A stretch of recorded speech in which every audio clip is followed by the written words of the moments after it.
Hello and welcome to Taking Liberties Radio, episode 8 of season 6. My name is Lee. I am in Western Australia. This week I am joined by Zeev in Melbourne Yellow. and Tammy in Canberra. Hey. And this week we're going to be talking about two topics. We're going to be talking about the whole One Nation NRA kerfuffle, and we're also going to talk about the other thing. The other thing being the thing that's escaped my mind. Somebody please fill in what was the other The thing? New South Wales election New South Wales results. election, who cares about that? Those people. They're like 7 million of them. Bit more than that. Yeah, whatever. Third of the country New is South there.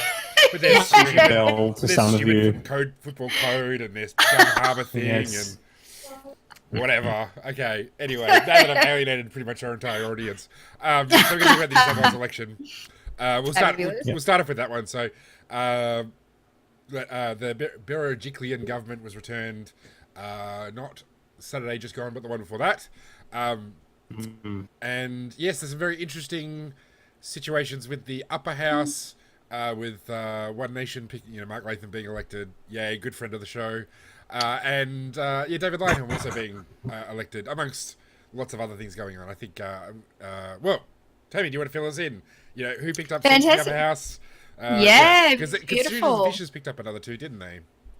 That's exactly right. Yeah. So we'll see. I believe that some of these minor parties that are essentially diluting the vote from the two major party preferred are sending a clear message that I think the constituency is frustrated with the fact that the two major parties are becoming so close, and we are seeing a lot of regulation on our civil liberties at the moment. So New South Wales, and it's not the only state that's got it as well. I mean, we have some ridiculous lockout laws, etc., and we're seeing these sort of minor parties reflecting a lot of that rhetoric. And another thing as well, I think it was quite a bruising election for the Labor Party as well, which is really interesting coming into the federal election. I was lucky enough to be involved in Pat Farmer's campaign, who was the Liberal candidate against Michael Daly within his own seat, and it was funny enough. Michael Daly was saying that this celebrity runner that was a former Howard minister running in his seat was really distracting him during the election, and one of the comments that he said was that it's not the job of the leader or the leader of the opposition to be within just their own electorate. And that was following a little bit of commentary that how long has it been since you've seen Michael Daly within the area? I actually saw an independent leaflet, I think it was, that was being letterbox dropped within the area, and it was saying, have you seen Michael Daly in the last 27 years? So there was a little bit of that, I think, public outcry for more grassroots campaign, a more localised approach as well. So, and that's why I think we're seeing these minor parties emerging and getting such traction, is because the public are really frustrated, because that's the core of it all. I mean, if they're not there for their local community, why are they there? So, yeah. So what was your take on it? Well, look, I mean, there's a perception in the Liberal and Labor parties that young people are basically just Greens voters, which I think is largely inaccurate. I mean, they're more likely to be, but the reality is the majority of young people still vote Liberal and Labor. Obviously, a much bigger slice vote Green. And I think what's happened in this election is that the lockout laws issues has alienated the youth vote and turned them off from the major parties completely. And you can see why, because anyone who wants to get a drink after, 11 o'clock in the evening, is just like, well, what am I going to do? They probably know someone who's lost their job because the business is shut down there, or they might know the bar is shut down. So it's something that's impacted them quite personally. So it's a very hot issue to run on for relatively small segments of the electorate.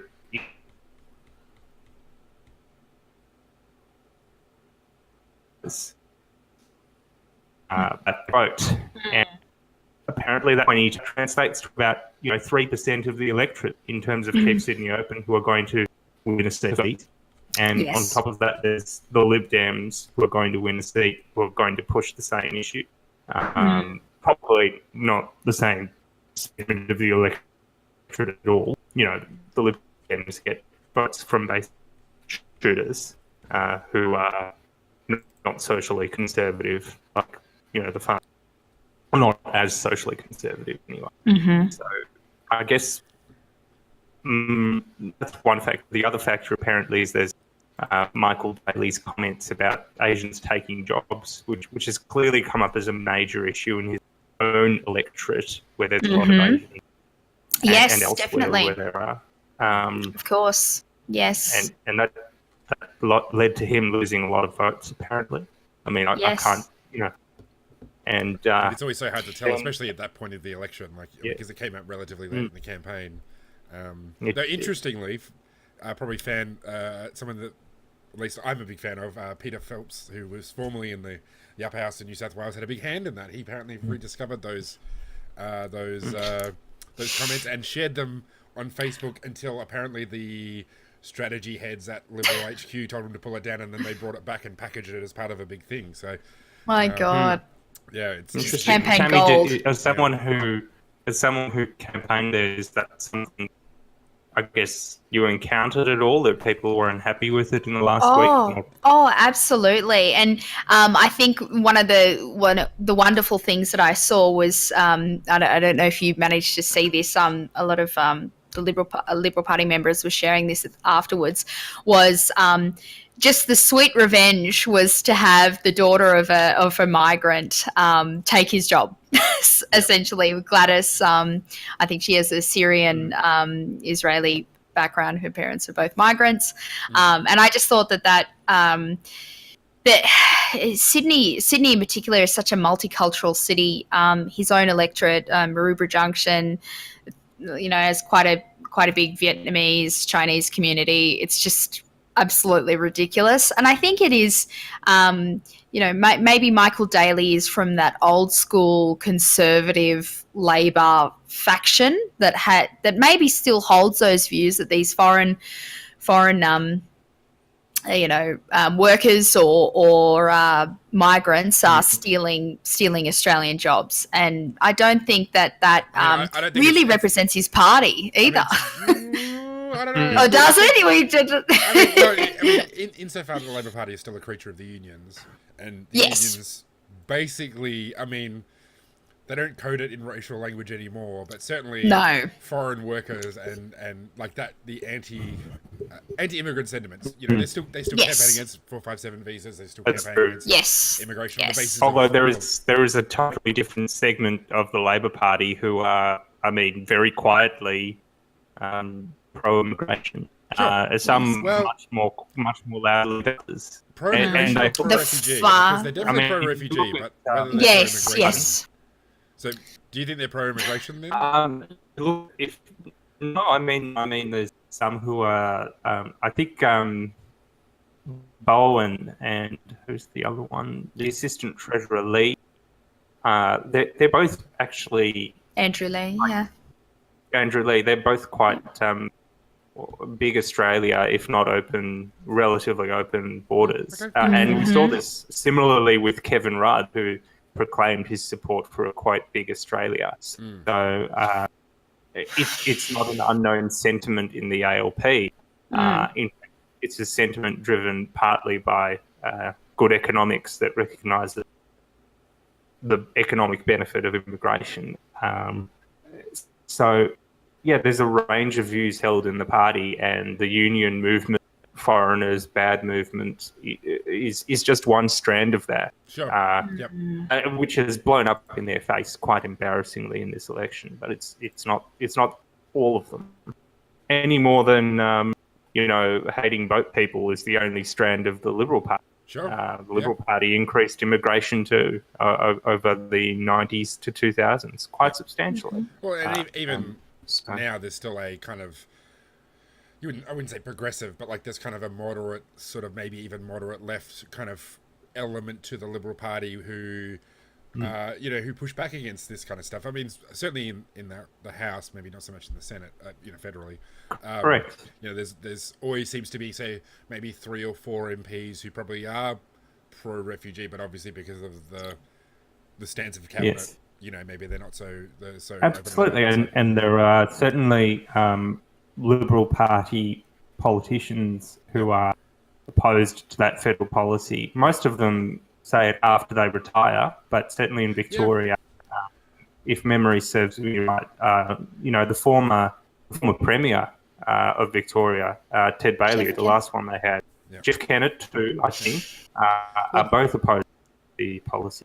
I mean, there was also like Noel Ted Colston, Bailey- and there was like 2 or 3 senators, if I remember correctly, who were pro or sort of against offshoring the asylum seekers. So yeah, I think even if you go back, say 10 years ago, or during the Howard era, there was like a small number of kind of There was a pro split. refugee. I mean, there's kind of no other. Yes. They were just generally There pro was a refugee. split. And that faction lost, but there was definitely a split in the party. Yeah. And it was a much smaller faction, but it was a faction. Yeah. So, Should we talk about? I guess Sorry. the good news that they're not, that they're not all is lost. Yes. There's still. All right. Anyway, go on. Oh well, I mean, speaking of pro and anti-refugee, let's talk about our good friend Mark Latham. Big personal. I'm a big personal fan, as everybody on this show well knows. I was a huge supporter of his attempt to get into the Liberal Democrats, and so I'm so excited that he's joined One Nation and got into the Legislative Council. This is withering sarcasm Yes, from Lee. unbelievable sarcasm. Absolutely I cannot overstate. despised. For the benefit of anybody who's never listened to the show before, every time we talked about Mark Latham, I've shat on him from a great height because I think he is scum. Oh, But yes, he's a very mercurial man, Mark. yeah, well, yes, Very that's a way of putting unstable. it. Yes. Shooters and Fishers picked up 2. David Lynham was being elected. Mark Latham's obviously got in. What are people's thoughts about kind of how this is going to shift? Is there any thought to whether this is going to shift how things go in New South Wales? Because obviously, like no one has, the benefit. I mean, I guess the benefit of a large crossbench is that you get more, you get to hear from different people, but it also means that the government only needs to negotiate with certain people to get legislation through. So. I think. Who do you think they will negotiate with, Tammy, for example? What do you think will be the issues that will come up? The issues, I definitely think the lockout laws that we were talking about before. I do think recreational shooting will be something that, and the gun ranges. I know that this is something. I think that personally, I believe that had a big impact in the seat of Coogee as well, with Bruce Notley Smith. Wow. Because that is traditionally a Labor seat. It became a Liberal seat, and then we lost it after a term. I believe it was a term, and that's really disappointing. I do believe it's because there is a shooting range there. If anyone's got knows more about that, correct me if I'm wrong, but I believe that there is, and I think that the reason the Shooters and Fishers Party had such a high percentage of the vote there is because it's such an issue in that area. And I think that, Liberals bringing John Howard to speak about the issue during the campaign was really interesting. That we were talking about the buyback scheme of 96. As a libertarian, it's certainly what happened with Christchurch and the changes that have been brought in there. Huge. Obviously, that it's going to energize the shooting kind of political base here. Of course. They are not impressed with how gun regulation and leaving aside the issues around sort of semi-automatic weapons and this kind of stuff, like the regulation of firearms is ridiculous in Australia in terms of just even how often you have to get a license, the storage requirements, the fact that cops can come just check whenever they want. Like, there's all sorts of that's terrifying. Annoying procedural stuff, and which is just unnecessarily heavy-handed. So I think even if you leave aside some of the big ticket or the very explosive elements of of that legislation, there's like shooters are annoyed by any push to regulate firearms even more than they already are. Absolutely, absolutely. So, I think it'll be interesting. I think it'll flow on to federally as well. I think it'll influence the campaign a lot. We're going to see more commentary from Mark Latham. I think it's going to reinvigorate his public profile, whether you like it or not. Mark Latham being quiet in the face of a microphone. Oh, I mean, surely not. Hero of the people. You gotta speak his mind. Yeah. But honestly, and I think this will be really interesting. We can watch how that impacts the preference deals as well. Are the Liberals going to stick to their promise? I certainly believe the LNP, there's going to be pushback from the Queensland faction of the Queensland division of the Liberal Party. Particularly in those marginal seats in North Queensland, where One Nation, it's really their heartland. It could be a pretty stupid move from the Liberals, so it'd be interesting to watch. I guess we can sort of segue into sort of an element of this which has come up, not so much from the election, but I guess around the election, which is what happened with One Nation and the Al Jazeera investigation, or sting, or however you want to put it. Yes. So obviously this is playing into all of that. I mean, already Scott Morrison has instructed the party to put One Nation below the Labor Party in the Senate, right? Senate preferences. So for the benefit of anybody who somehow again manages to dodge the news, Al Jazeera did a sting of a bunch of One Nation staffers and Pauline Hanson by essentially pretending to be potential donors from the National Rifle Association, which is the big gun lobby in America, and they've secretly recorded them talking about how they're going to change their stance on guns for like $20 million in donations. So, I mean, I guess that's already had an impact in that.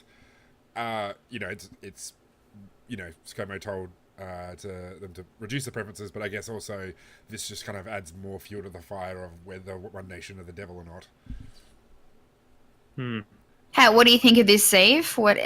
How do you think the Liberal voter will react to that?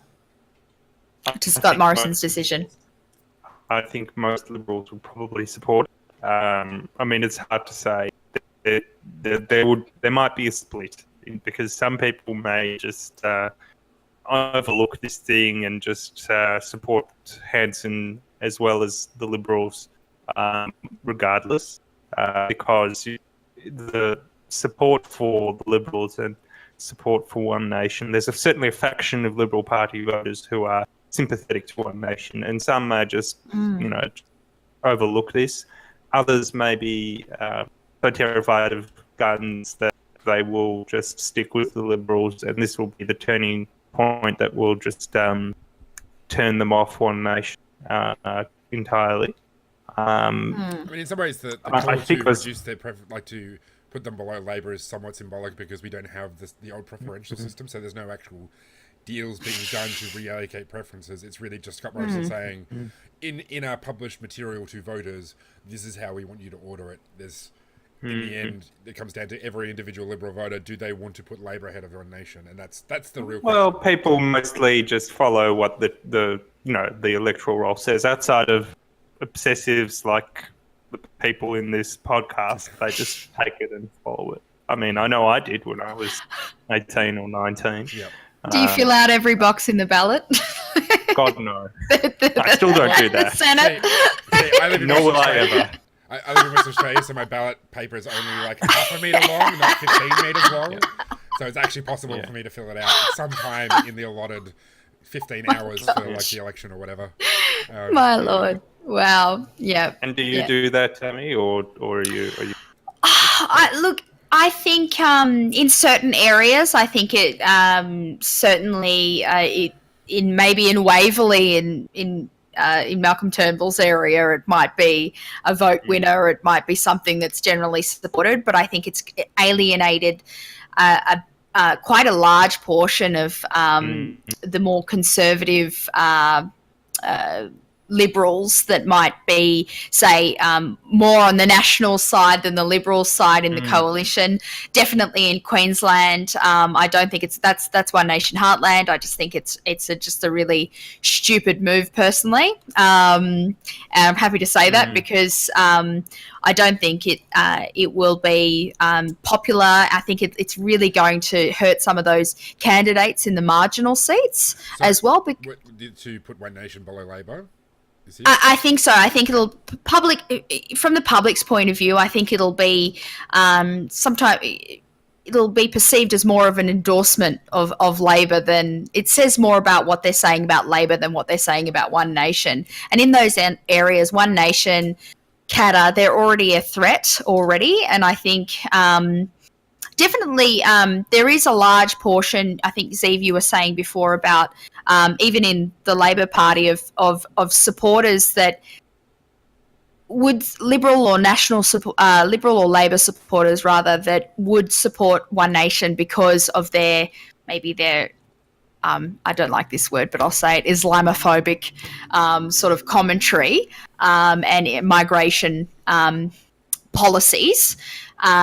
So they might it'll dilute the vote. I think it's just risking just too much before the election to do something like that. I think it's a really dumb move. Whether you support them or not, I don't think. Yeah, yeah. It's a fair point. You're right, Tammy. I mean, there's a lot of people sympathetic to One Nation, and they're not necessarily One Nation voters. And certainly, this announcement has the potential to tick those people off. Yes. And if we look at it from the other direction, I mean, I'm not really convinced that this announcement will entice more voters, along the other side of the spectrum to vote Liberal. Yes, so, absolutely. I mean, it could. It could be reassuring to some more moderate Liberal voters, certainly, but I don't know if that level of reassurance is really going to be that tremendous in within the context of the election. So while I think preferencing them last is commendable, and frankly, I would like to see them obliterated from existence. I think that from the perspective of a politician who wants to win power, it was probably not politically wise. Maybe not that, certainly politically risky, mixed costs and benefits. No, exactly. Not necessarily for the better or for the worse. And as you point out, perhaps quite risky in Queensland. Actually, I was going to say as we move on, just because we've only got a few minutes left. Perfect. We could talk about One Nation all day. Yeah, we can talk about the other topic, which you know, you're having a great night when you forget what the first topic is, and then when you go to speak about the second topic, you forget about that. So, what was the other thing we were going to talk about? Energy. Yes. Okay. Of course. Yes. Oh yes. Okay, so there was a cash splash. Yes, a cash flash. So according to, I'm looking at the ABC website. I'll put a link in the show notes. Up to 4 million Australians will again receive a cash handout from the federal government to help cover the cost of rising power prices when Treasurer Josh Frydenberg hands down the budget on Tuesday. The one-off energy assistance payment worth $75 for singles or $125 for couples will be delivered to aged pensioners, people on the DSP, disability support pension, veterans, carers, and single parents before July. So I think that it's going to be $285 million. Okay, is this a complete waste of money, or is there some vague logic that supports this? Tammy, since you're in the tank for the Liberal Party, please spit away. Oh, Broadchurch. Broadchurch. No, I'm definitely more on the libertarian. Yeah. I'm not neither a small L nor a capital L Liberal. No, I mean that's all right. Yeah. So I mean, obviously there is a lot of discussion about power prices, and Malcolm Turnbull talked about sort of forcing energy companies to sell, and we've heard talks about sort of price floors or price ceilings. So it has been an issue that has been bubbling along for a while, and And it's Vickers. I mean, obviously, Vickers. This being his wheelhouse. If you want to hear any of the sort of technical discussion about some of the energy pricing, go back and listen to previous shows. But yeah, what are people's thoughts on the nature of this specific kind of payment, given that it is an issue, a real issue? But yeah. Well, given my libertarian leanings, I will say I don't think that welfare is the answer to improving prices for consumer products or energy or whichever, anything. So I think encouraging healthy competition, deregulation, etc., would be far beneficial than handouts. But I mean, it is election time, and we're going to see these promises and from both sides. The Australian public, they vote with their wallet, and they're thinking of something. And unfortunately, these welfare is, it's quick and easy, but you end up paying more in the long term. So yeah, that's the budget is coming on the 2nd of April, and I think it's sort of mid-May. I think is when the federal election is. So we're talking weeks before an election. Yes. I mean, like, it's obviously targeted towards pensioners. I mean, but none of those other groups vote Liberal by and large. Pensioners do, and this is basically a targeted measure to remind pensioners that they should vote Liberal. That's, that's what it is. So dressing it up as energy policy it's a cash bribe, and I don't think that it really does away with the problem that the Liberal Party does not really have an energy policy at the moment. It just has a disagreement between itself about whether it should even have one, and I think as long as that remains the case, it's a real weakness for the Liberal Party because they have no idea what to say on energy prices at all. Apart from breaking up energy companies, apparently that will do the trick. Yeah. I mean, it's just nonsense. And buying back the Hazelwood power plant. Wasn't that another brainwave of some idiot in the Liberal Party? I mean, I guess in some ways... how do I put it? Yes, I totally agree. I think they have zero ideas. Even if they had an idea, they're not going to talk about it now. Like, they're not going to talk about it in the weeks leading up to an election. In fairness, I mean, it's certainly better than, just jacking up power prices by oodles, by subsidising renewables and basically shutting down the functioning part of the power grid that we have, which is what the Labor Party and Greens support to varying degrees. But even so, I mean, to just respond with silence to that, which is what the Liberals are basically doing, it shows that they don't really have the intellectual firepower or the willingness to tackle the subject at all, and they really never have. In some ways, that's a feature of just where the party has been for a few years now. Like with all the instability, obviously Malcolm Turnbull's not going to, when he was PM, is not going to go out in a massive, bold vision of like deregulating the entire energy sector when he's worried about being knocked off by his own side. And obviously Scott Morrison coming in late in the game, with I guess less than a year or so before the election, he's not going to come out in favour of a big. So it's in some ways it's a feature of when you have instability within a party, you're not going to see really aggressive policy. Yeah, because essentially, they've got to watch their own side as much as they need to watch the Labor Party. Absolutely. But the problem is that leads to paralysis, which is also bad. Anyway. But I mean, in some ways, like, this is one of the issues, though, with this is that it's making it look like this whole area is a federal responsibility when it's not a federal responsibility. Like, this is something that the states... I mean, obviously, there is federal legislation around energy targets and this and that and the other, and, there's a market across the East Coast, which obviously that's going to have federal implications. But generally speaking, energy prices are a state issue.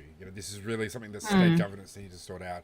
And ultimately, like, I want to see the feds have zero policy in this area. Like, I want to see them say nothing. I want them to have no thoughts. I want them to have no agenda, because it's none of their business. That's right. So, But that's very libertarian of you to say. I that's appreciate that. Yeah. No state, my friend. Yeah. No state whatsoever. Yeah, that's right. Oh, yes. So, but yeah, like, I think Absolutely. it's but the nature of kind of where the electorate is at is they expect federal politicians to have solutions to these things, no matter how much it is about the states. And part of that is just the fiscal imbalance, and that the feds get all the money and the states have all the responsibilities. But I Yes. think it's a broader problem, not purely of the creation of politicians. It is an expectation created by voters that if there's something bad that's happening in the world, Scott Morrison needs to have a response, rather than saying, "Oi, Gladys," "Oi, guy in Victoria whose name escapes me right now," or whatever. Like, Absolutely, yeah. I just inability to remember anything today. That's all right. That's all right. We understand. I understand what you're saying. Yeah. Cool. So anyway, Premier Victoria, you suck anyway, but I forgot. Absolutely. But from a campaign point of view, I think it is, whether we agree with it or not, it's quite a smart move. We have an aging population. Baby boomers are, potentially a large portion of the Liberal vote.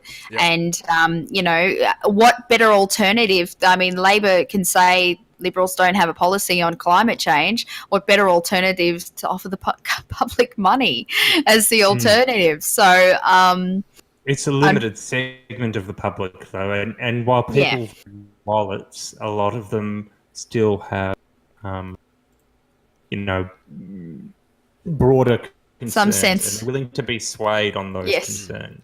And so, I mean, we shouldn't discount that, and undoubtedly, climate change is an issue for some voters, and it's not my own perspective, but it exists there, and to just sweep it under the carpet is not necessarily going to work for some voters. I mean, in some ways, this is the least bad policy out of a range of bad options they could have chosen. So I'd much rather them flush a bunch of money down the toilet than come up with something even worse, like, say, try to break up energy companies and price controls and all the rest of it. So, I guess we can thank they're half-heartedly pushing. That could happen still. That short-sighted, moronic idiots have very low ambitions other than handing out money. Let's wrap it up there, because we've run out of time. So beautiful. Thanks everybody for joining us. We'll be back next week. Vickers should be joining us. I guess we should say congratulations, because he just got married. So, Oh, congratulations, Vickers. Congratulations. Absolutely. He does listen to his own show. Awesome. Congratulations. Yeah. All right. Wonderful. Thanks everybody for joining us. We'll be back again next week. Beautiful. All right. Bye.